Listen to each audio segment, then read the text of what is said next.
Night 2 of the International Darts Open, a rumble in Riesa, the 12th European Tour pit stop this year. Would we have some Joe Murnan madness, or could the Black Cobra Jeffrey Vaughn slither his way to the quarterfinals? Who do you like here? Northie peppering the trebles, or the Diamond on the doubles? And in our headliner, would it be bows and curtain calls for Madhouse, or an autograph session for Peter Wright? Snakes and Ladders today on High Roller Radio. Yes, Saturday night's all right for darts, ain't it? Wonderbar, the second of two sessions in Germany. We had 8 matches this afternoon. Adrian Lewis, Daryl Gurney, and defending champ Gerwin Price among the winners, as was German qualifier Michael Rosenauer. 8 more tilts on the card tonight. There you see the order of play. Now, before we get to all of that, I'd like to thank you and all the high rollers out there. We have surpassed 1,900 subscribers on YouTube. We are growing slowly but surely. Next stop, 2,000. If you haven't subbed yet, we'd love it if you would. Cheers to a 19 hundo weekendo. And thanks to Carl Booth for this YouTube comment. Arguably, he said, dart's golden era is dawning. MVG's dominance isn't what it was 12 months ago. The top 16 are nervously looking over their shoulders at the unbelievably talented lower seeds, and the averages, they're ridiculous. Thank you, Carl, as well, for the compliment that followed. Very nice of you, sir. All right, let's get at it with Ricky Evans facing Dimitri Vandenberg and trailing 2-0. He did well to turn it around, though. First with an 81 finish on double 12. I can't hear you, he sang to the crowd. He enjoyed that. Then he nailed a 101 checkout on double 16 for 2-2. Then we got a fist pump as he made it 3 on the spin. The Belgian battled back with a break, then a hold for 4-3, but he was denied because he started missing doubles, lots of them, and Evans was not. Double 10 for a 5-4 advantage. He was 6 of 9 on the outer ring. Good for 3 on the spin to close it out. The rapid one wins 6-4 the final. Doubles normally cost me games, he said, so it's nice when your opponent misses. Steve West going down low for the low 5 to make a young fan's day on his walk-on.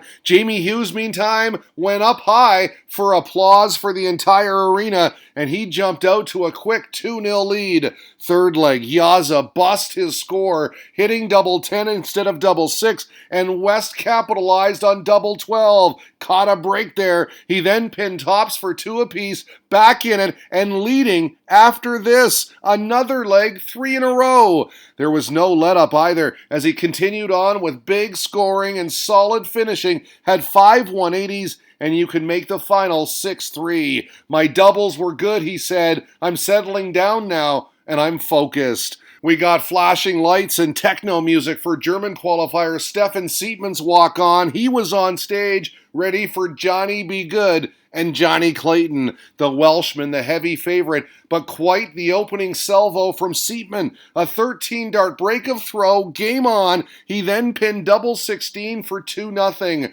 The crowd coming alive. Then, wow, the 106 checkout for 3 in a row, 2 breaks to the good. But despite an untimely miscount, the Ferret somehow managed to get one of those breaks back with the help of darts like these and these. Double 16 for 3-2. That was an 11-darter. And yes, inevitable. 3-3 and then 4-3 as momentum had clearly shifted. Clayton finding his form just in the nick of time. Even still, Seidman leveled at 4, then kicked off the 9th leg with the 100th maximum of the tournament, but it just wasn't enough. The Welshman closed it out for a 6-4 victory. He was in trouble, but he survives, dashing the qualifier's hopes. Jeffrey Vaughn fell behind 2-0 to Joe Murnan, but quickly got it back to even double 12 for 2 apiece. But he started to miss, and you can see it on his face, and Murnan was pouncing on everything. The fist pump and the growl at 4-2. We got another fist pump at 5-2.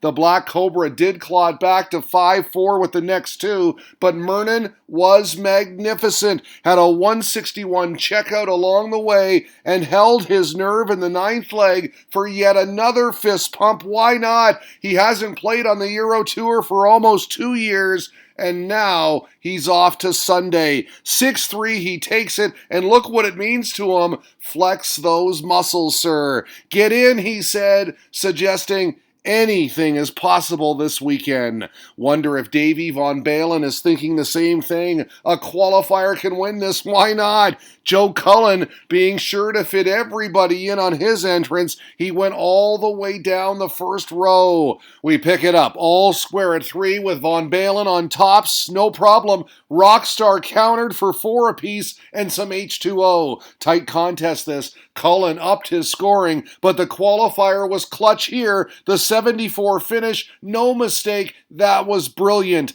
Cullen, though, responded with a bullseye double 16 finish, the 1-3-2 to force a decider where he would find a break. Yeah, Rockstar reeled him in, stealing it at the end. 6-5 your final. Strange one, he said. I felt like I was the better player throughout, but he somehow managed to hang in there. Good win there in the circumstances, said Darts Fan 94. Superb mental strength after missing the big number at 4-4. The winds shifting north for our next encounter. Richard North up against Ian White. I'm still not sold on this. The diamond dab. So why then do I always screenshot it? Good question. They shared breaks of throw for 1-1. Then third leg, despite this beautiful max from Northie, White broke again, and he consolidated this time. From 3-1 up, he would not relinquish the advantage. Until that is the 10th leg. Wow, unreal. The Ginger Golden on the 105 checkout. He went 25 tops to save the match, and then in the decider he closed it out, holding his nerve for a 6-5 victory. A thriller. He was pumped up too. Look at that. He was excited. Big win for him, and he celebrated some with the crowd. The 105 saved me there, he said. I'm just happy to be in the next round because I've been struggling. I'm happy. Well done, Northie. Henry Cheel offering up his congrats, as was the boss, Charlie Gray. Nice 105 checkout from Richard, he said. If he plays like he does, he'll do well in the next round. Big H, Harry Ward, the next man on stage, in tough. Very tough against the gentle Menser Sulovic, who was anything but gentle. He was dominating. Out in front 3-0 in a flash thanks to a 12 and 2-14 darters. The Austrian meant business. The big man never really in it as Sulovic cruises to an easy 6-0 whitewash. In our finale on this Super Saturday, Richie Edhouse was taking a bow as he was being introed. His opponent, Peter Wright, meantime, was signing autographs. Madhouse 2-0 Edhouse to start. A 15-dart hold followed by a 12-dart break of throw. Make that 3-0. Snakebite in all kinds of trouble. 20 points difference in the averages. And then there was this stat. Wright was 0 darts at double. Richie a cool 3 for 4. Wright was fighting though. He took the next 2 thanks to arrows like this. A beautiful maximum. And then tied it up on double 8 to get the fans on their feet. Fast forward now, the tension's building at 4-all. The right stuff here, a last start double 10 for a pivotal break. He loved that one because one leg later it was all over. Wins a hard-fought tussle, 6-4 your final. Again, he trailed 3-0. It's only 'cause he poured me some water, he said. A joke referring to an earlier water controversy involving Adrian Lewis and Willie O'Connor. So there you have it. Day 2 complete at the International Darts Open. 16 matches in the books. The Elite 8 all set for tomorrow. But what a day in Germany. And shots fired too today on High Roller Radio.